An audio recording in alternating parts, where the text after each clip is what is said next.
دوجار وادەی پێکهێنانی هاوپەیمانێتی سیاسی نێوان لایەنەکان بۆ هەڵبژاردنە پارلەمانیەکەی کۆتایی مانگی ئەیلولی ئەمساڵ کۆتایی هاتوو. چوار لایەنە ناڕازیەکەش نەچوونە ناو یەک هاوپەیمانی سیاسیەوە بۆ بردنەوەی زۆرینەی کورسیەکانی خولی پێنجەمی پارلەمانی کوردستان و بژاردەی لیستی سربەخۆی خۆیان هەڵبژارد. ماوەی چەند مانگێک بوو بە تایبەتیش لە دوای هەڵبژاردنە پارلەمانیەکەی عێراق کە لە 12 ئایاری ئەمساڵ بەڕێوەچوو لایەنەکانی بەو ساختەکاریە گەورەی لە ئەنجامەکاندا کرا تووشی شۆک کرد. پرسی پێکهێنانی بەرە یان هاوپەیمانێتیەکی سیاسی لە نێوان ئەو لایەنانەی دەنگیان دزراوە یان ساختەکاری لە دژیان کراوە ببووە جۆرێک لە مشتومڕی ناوخۆ گفتوگۆی نخبەی ڕۆشنبیر و تەنانەت قسە و باسی ناو چوار هێزە ناڕازیەکەش. بەڵام سەرنجام کۆمیسیۆنی باڵای سربەخۆی هەڵبژاردنەکان و ڕاپرسی هەرێم ئەو دەرگایی داخست و بەم پێش هەر لایەک ڕێگەی خۆی دەگرێتە بەر بۆ گەیشتن بە دانیشتن لەسەر و کورسیانەی کە بڕیاری دیاریکردنی نەخشەی پرۆسی سیاسی داهاتووی هەرێمی کوردستانی لێ دەدرێت. ئێستا کە دەرگای پێکهێنانی هاوپەیمانەتی سیاسی قوفڵی لێدرا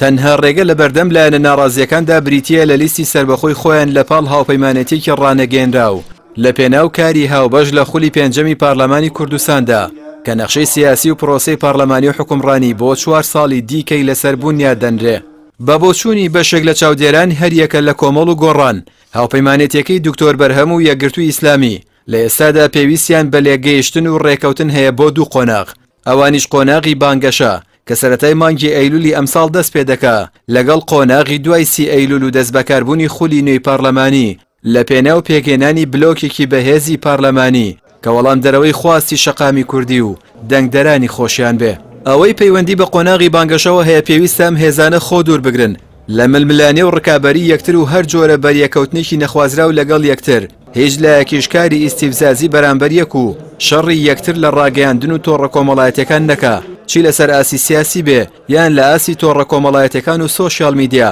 کە لە هەڵبژاردننی ڕابردوودا ئەم حاڵەتە بەزەقی هەبووە و بە زیانیش بەسەر خۆیان داشکایەوە. لە بەرامبەر ئەمەدا ئەم هێزانە پێویستیان بە پێگەنانی لیژنە و کۆمیسیۆنی هاوبەش هەیە بۆ چاودێریکردنی وردی پرۆسی هەڵبژاردنەکە و ڕێگری لە ساختەکاری و یاریکردن بە ئەنجامەکان بە تایبەتیش لە کۆتا ساتی دەنگدان و گواستنەوەی سندوقەکان تا جیاکردنەوەی دەستی سەرجەم دەنگەکان. ئەوەی ئەم 4 هێزە ناڕازیە پێویستیان پێێتی بریتیە لە خستنەڕووی پرۆژەی هاوبەشی بەدیل و خۆ بە دوورگرتن لە قسەکردن لەسەر یەکتر و کارکردن لەسەر دەنگدەر و بنکەی جەماوەریان و یەکخستنی هەموو دەنگ و تواناکانیان لە پێناو گەیشتن بە بەدیهێنانی ئامانجێکی گەورەتر کە ڕووخاندنی دیوارێکی ژەنگگرتووی ئەستوری 27 ساڵەیە کە لە سێبەریدا هەرچی شکست و نەهامەتیە بۆ خەڵکی کوردستان خوڵقێنراوە. هاوکات قۆناغی دوای هەڵبژاردنەکانیش بە بڕوای بەشێک لە شرۆڤەکاران پێگەنانی فراکسیۆنێکی هاوبەشە لە نێوان هێزە ناڕازیەکاندا لە بەرامبەر ئەو بلۆکە گەندەڵیەی ماوەی 27 ساڵە بۆ تاڵانکردنی سامانی وڵات و